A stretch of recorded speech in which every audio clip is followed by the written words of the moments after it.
मैं Rajinikanth Soni R K Soni classes पर आपका हार्दिक स्वागत करता हूं। आशा करता हूं आप लोग सुरक्षित होंगे, स्वस्थ होंगे और अपनी पढ़ाई लगातार कर रहे होंगे। तो पुराने लेक्चर में हमने मौलिक अधिकार स्टार्ट किया था और फर्स्ट मौलिक अधिकार हमने कंप्लीट कर लिया था। कौन सा मौलिक अधिकार? समता का अधिकार, समानता का अधिकार। अनुच्छेद 14 से लेके अनुच्छेद 18 तक के बारे में हम पूरा पढ़ चुके थे।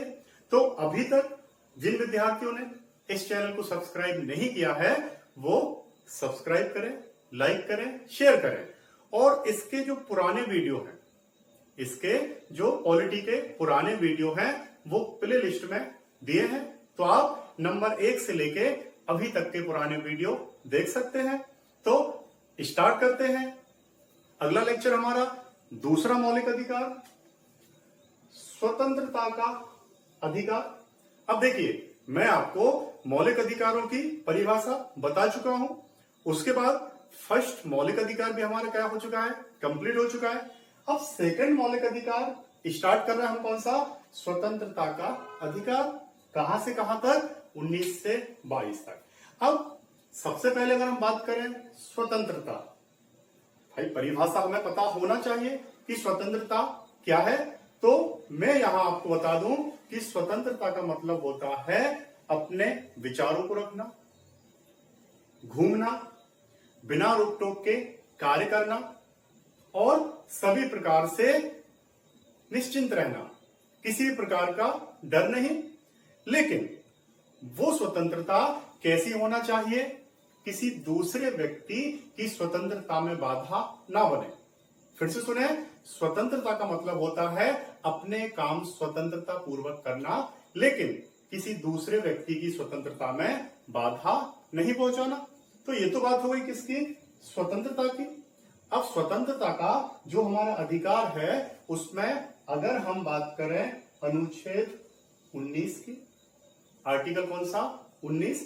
तो अनुच्छेद 19 में क्या किया गया है? 6 प्रकार के अधिकार दिए गए हैं, 6 प्रकार की स्वतंत्रताएं दी गई हैं। एक एक करके हम उनको समझते हैं। तो सबसे पहले अनुच्छेद 19(1)(a, अनुच्छेद 19(1)(a, वाक एवं अभिव्यक्ति की स्वतंत्रता। अब देखिए, यहां वाक एवं अभिव्यक्ति की स्वतंत्रता का मतलब है कि आप बोल सकते हैं, अपने विचारों को रख सकते हैं, अभिव्यक्त कर सकते हैं। मतलब ऐसा नहीं है कि आप बोल नहीं सकते, आप अपने विचारों को नहीं रख सकते, आप अपने विचारों को स्वतंत्रता पूर्वक रख सकते हैं। लेकिन यहां एक कंडीशन है कि जो भी आप बोलेंगे किसी दूसरे व्यक्ति को गलत ना बोलें, या फिर हम ये कहें कि किसी दूसरे व्यक्ति के बारे में हमें गलत नहीं बोलना है। हमें ऐसा बोलना है जिससे किसी को नुकसान ना हो, जिससे देश का क्या ना हो? नुकसान ना हो। तो अनुच्छेद 19(1) के तहत ही वाक एवं अभिव्यक्ति की स्वतंत्रता दी गई है। अब इसी के तहत प्रेस की स्वतंत्रता भी दी गई है। आपने देखा होगा, न्यूज़पेपर छपते हैं, मीडिया न्यूज आती है, टीवी टेलीविजन पर, रेडियो पर, सभी जगह आती है। तो 19(a) के तहत ही क्या आती है? प्रेस की स्वतंत्रता, जो एग्जाम में कई बार पूछी जाती है। तो आपको याद रखना है कि वाक एवं अभिव्यक्ति की स्वतंत्रता के अंतर्गत ही क्या आती है? प्रेस की स्वतंत्रता आती है। तो ये कंप्लीट होता है हमारा 19(a). 19(1)(b), शांतिपूर्वक एवं निरायुध सभा करने का अधिकार। अब देखिए, आप कहीं भी शांतिपूर्वक क्या कर सकते हैं? सभा कर सकते हैं, इकट्ठा हो सकते हैं, लेकिन वो कैसी हो? बिना हथियारों के। ऐसा नहीं आप गार्डन में बैठे हैं, AK-47 लेके बैठ गए, बोले हम तो सभा कर रहे हैं, लेकिन हथियारों के साथ, तो ऐसा नहीं होगा। फिर क्या होगा? पुलिस आपको पकड़ के ले जाएगी। तो आपको क्या करना है? शांतिपूर्वक सभा करना है, अपने विचारों को रख सकते हैं, आप सभा कर सकते हैं, वो भी कैसी? निरायुध, अर्थात बिना हथियारों के आप क्या कर सकते हैं? सभा कर सकते हैं, मीटिंग कर सकते हैं। तीसरी स्वतंत्रता, संघ बनाने का अधिकार।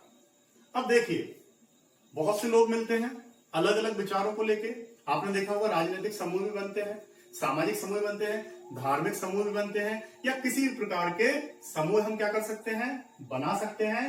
तो यहां पर संघ बनाने का अधिकार मतलब आप समूह बना सकते हैं। लेकिन यहां पर भी वही बात है कि हमें ऐसे समूह बनाना है, ऐसे ऑर्गेनाइजेशन बनाना है जिससे देश को नुकसान ना हो। ऐसा ना हो कि आप आतंकवादी संगठन बना दें, है ना। ऐसा ना हो कि आप एक ऐसा संगठन बना दें जिससे आम नागरिकों की जान को खतरा हो। तो हमें कैसा संघ बनाना है जो सबके लिए कैसा हो, फायदे का हो, किसी के लिए नुकसान का ना हो। आगे बढ़ते हैं। भारत में घूमने का अधिकार। यहां भारतीय क्षेत्र में आप क्या कर सकते हैं, निर्बाध रूप से घूम सकते हैं। आप कहीं भी घूम सकते हैं, है ना, बिना रोक टोक के। आप एमपी जा सकते हैं, आप राजस्थान जा सकते हैं, आप हरियाणा जा सकते हैं। भारत के किसी भी क्षेत्र में आप निर्बाध रूप से क्या कर सकते हैं, घूम सकते हैं। लेकिन अब बात वही है कि कंडीशन तो सब जगह लागू है। मान के चलिए आपातकाल लगा है, मान के चलिए कर्फ्यू लगा है, और आप बोले कि हमें तो घूमने जाना है, तो ऐसा नहीं होगा। वहां पर सरकार आपको रोक सकती है। जब नॉर्मल कंडीशन हो आप वहां क्या कर सकते हैं, घूमने जा सकते हैं। तो भारत में घूमने का अधिकार 19(1) के तहत। अब जो अगला है भारत में बसने का अधिकार। इस आर्टिकल के तहत आप क्या कर सकते हैं, भारत में कहीं भी बस सकते हैं, अपना जीवन यापन कर सकते हैं, कोई भी रोक टोक यहां पर नहीं है। क्लियर। अगला, कोई भी व्यापार या कार्य करने का अधिकार। सभी व्यक्तियों को अपना जीवन यापन करने के लिए कोई ना कोई कार्य करना आवश्यक है। तो आप कोई भी कार्य कर सकते हैं, आप जॉब कर सकते हैं, आप दुकान खोल सकते हैं, आप व्यापार कर सकते हैं, आप कोई भी दुकान खोल सकते हैं। ऐसा बिल्कुल नहीं है कि आप यही पर्टिकुलर दुकान खोलिए या यही जॉब कीजिए। किसी भी प्रकार की लिमिटेशन आपके ऊपर नहीं है। तो ये 6 प्रकार की स्वतंत्रताएं हैं किसके तहत, अनुच्छेद 19 के तहत। अब यहां पर ई के बाद एक एफ आर्टिकल भी आता है, संपत्ति का अधिकार वाला। तो वो मैं आपको बता चुका हूं कि वो क्या कर दिया गया है, हटा दिया गया है। अब संपत्ति का जो अधिकार था वो एक विधिक अधिकार बना दिया गया है। तो आपको ये 6 प्रकार की स्वतंत्रताएं याद रखना है, या 6 प्रकार के अधिकार आपको याद रखना है। किस आर्टिकल के तहत, आर्टिकल 19 के तहत। और इसी में 19(1) में प्रेस की स्वतंत्रता आती है जो एग्जाम में पूछा जाता है। क्लियर। तो ये आर्टिकल होता है 19 कंप्लीट। आगे बढ़ते हैं। अनुच्छेद 20, अपराधों के लिए दोषसिद्धि के संबंध में संरक्षण। अब अपराधों के लिए दोषसिद्धि के संबंध में संरक्षण, यह है अनुच्छेद 20। बहुत आईएमपी है, बहुत अच्छे से समझें। अब इसमें अलग अलग क्लॉज है। पहला क्या है, 20(1) कानून का उल्लंघन।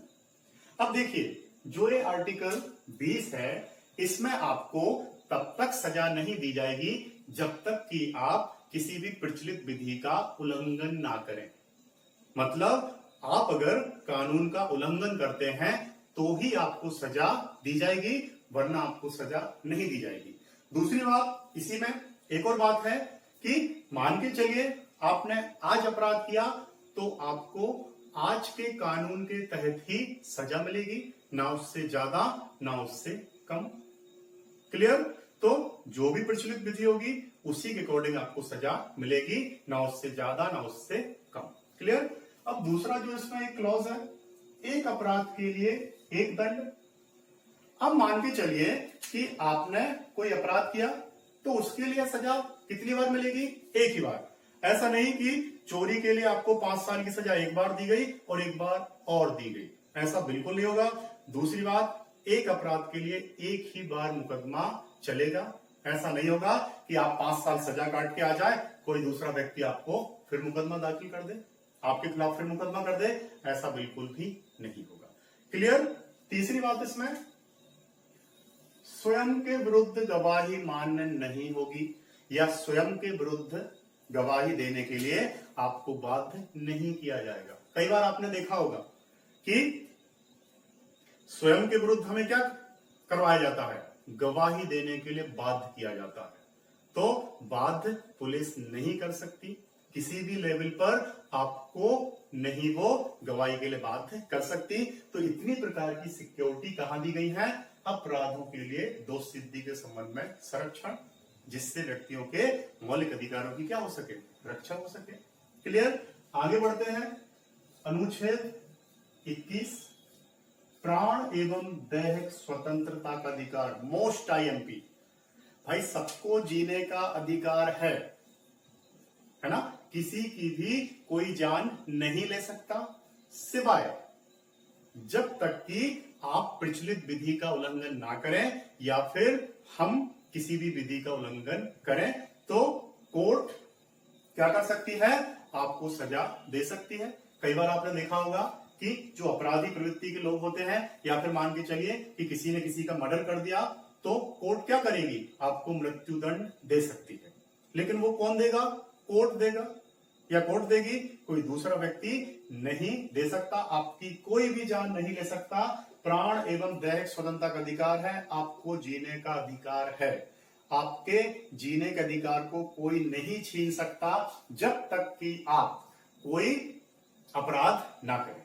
अगर आप अपराध करेंगे और वो अपराध मृत्युदंड का होगा तो आपको सजा मिलेगी।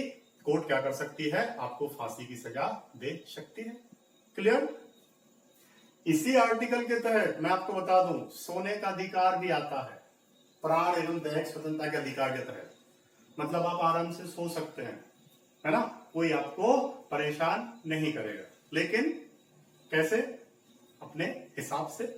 क्लियर। फनी बात है, लेकिन इसी आर्टिकल में है सोने का अधिकार भी, ध्यान रखें।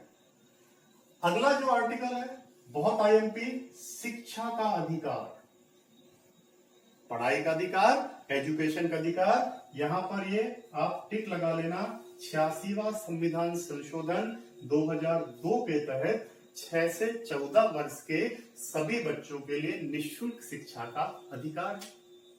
अर्थात सभी बच्चे क्या करें, निःशुल्क पढ़ें, क्योंकि पढ़ाई भी उतनी ही जरूरी है जितना जीवन जरूरी है। तो यहां पर सरकार ने 86वें संविधान संशोधन के द्वारा क्या किया गया, एक अधिनियम बनाया और उसके तहत इसका एक आर्टिकल जोड़ दिया, 21A, शिक्षा का अधिकार। तो ये आर्टिकल हमारा कौन सा कंप्लीट होता है, अनुच्छेद 21। आगे बढ़ते हैं। अनुच्छेद 22 कुछ दशाओं में गिरफ्तारी और निरोध से संरक्षण। कुछ दशाओं में गिरफ्तारी और निरोध से संरक्षण, अनुच्छेद 22। देखते हैं इसमें क्या है। 22(1) बंदी बनाने का कारण, और दूसरा इसमें पॉइंट क्या है, वकील से सलाह। अब देखिए, मान के चलिए कि आपको पुलिस पकड़ के ले जाती है, तो जैसे ही पुलिस पकड़ के ले जाती है आप उनसे पूछ सकते हैं। ऐसा नहीं है कि आप चौराहे पे चाय पी रहे हैं और आपको पुलिस पकड़ के ले गई और मारपीट चालू या आपको मारना चालू, तो ऐसा नहीं होगा।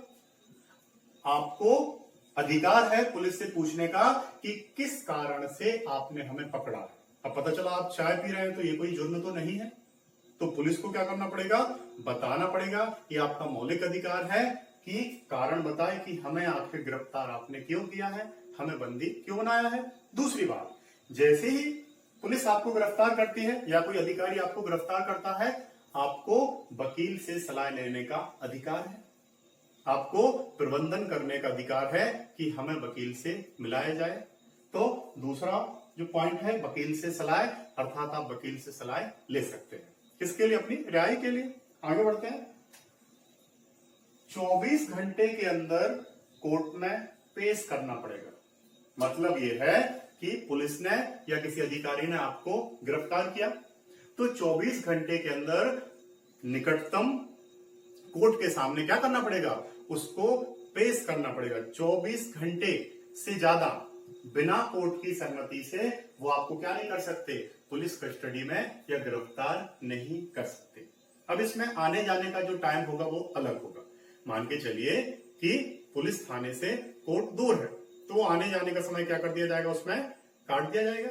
तो जो ओरिजिनल टाइम है वो कितना है, 24 घंटे, तो 24 घंटे के अंदर आपको क्या करना पड़ेगा, निकटतम मजिस्ट्रेट या कोर्ट के सामने पेश करना पड़ेगा। तो ये है आपका क्या, आर्टिकल 22। अब यहां पर एक और बात दी है, निरोध से संरक्षण।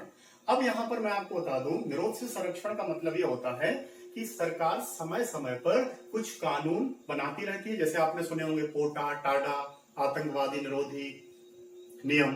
तो इसमें क्या होता है कि कई बार स्पेशल टीम या पुलिस क्या करती है, बहुत से व्यक्तियों को गिरफ्तार कर लेती है बिना कारण के ही, जैसे कुछ आतंकवादी वगैरह होते हैं।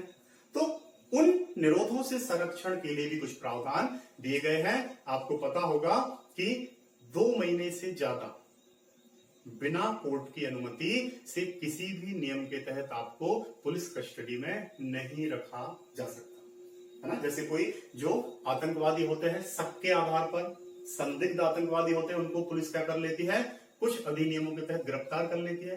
तो उनको भी क्या किया गया है, संरक्षित किया गया है। 2 महीने से ज्यादा आप बिना कोर्ट की अनुमति से क्या नहीं कर सकते, गिरफ्तार नहीं कर सकते, या फिर हम ये कहें पुलिस कस्टडी में नहीं रह सकते। अगर आपको रखना है तो आपको कोर्ट को कारण बताना होगा। क्लियर। तो ये निवारक निरोध की बात भी की गई है। तो ये आर्टिकल आपका जो मौलिक अधिकार है कंप्लीट होता है, कौन सा, स्वतंत्रता का अधिकार, अनुच्छेद 19 से 22। तो अनुच्छेद 19 में हमने क्या पढ़ा, 6 प्रकार की स्वतंत्रताएं दी गई हैं। अनुच्छेद 20 में हमने क्या पढ़ा, अपराधों के लिए दोष सिद्धि के संबंध में संरक्षण। फिर यहाँ पर अनुच्छेद 21 में पढ़ा प्राण एवं दैहिक स्वतंत्रता का अधिकार। 21A में पढ़ा शिक्षा का अधिकार, और अगला पढ़ा कुछ दशाओं में गिरफ्तारी एवं निरोध से संरक्षण। तो यहाँ पर ये हमारा लेक्चर कंप्लीट होता है, और सेकंड जो मौलिक अधिकार है हम कंप्लीट कर चुके हैं।